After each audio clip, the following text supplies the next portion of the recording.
Well, another big series of electoral contests this week in 2 days as voters head to the polls on Tuesday in the states of Rhode Island, Connecticut, Delaware, Maryland, and Pennsylvania. Hundreds of delegates up for grabs.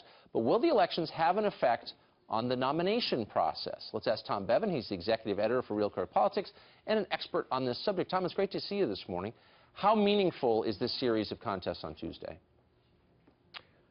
Well, I mean, I think it's going to be important for Trump to continue to do well. All the polls suggest he's going to have another big day on Tuesday, and that'll get him one step closer to the nomination if he's able to perform as well as the polls show that he's going to do.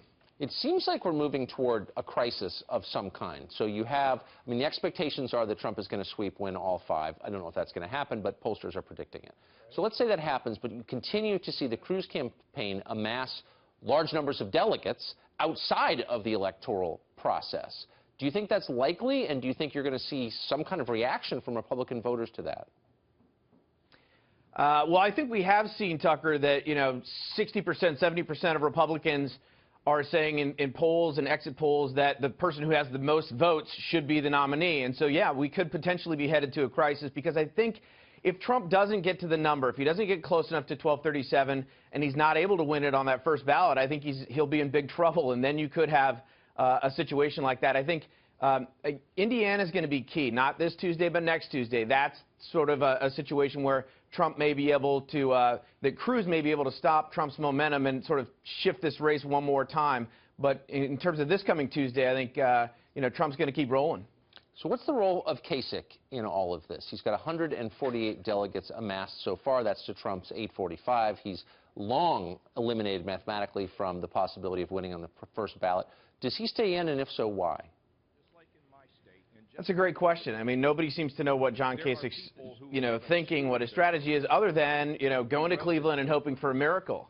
And being able to say, if Trump can't win it on the first ballot, Cruz can't win it on a second or third ballot, and they move to the fresh face scenario, that John Kasich is the guy who's standing there. But, I mean, I'm not even sure that's a possible scenario, depending on how the Rules Committee works out. So nobody seems to know what John Kasich is doing. His status in this race, really, right now, he's just serving as a spoiler.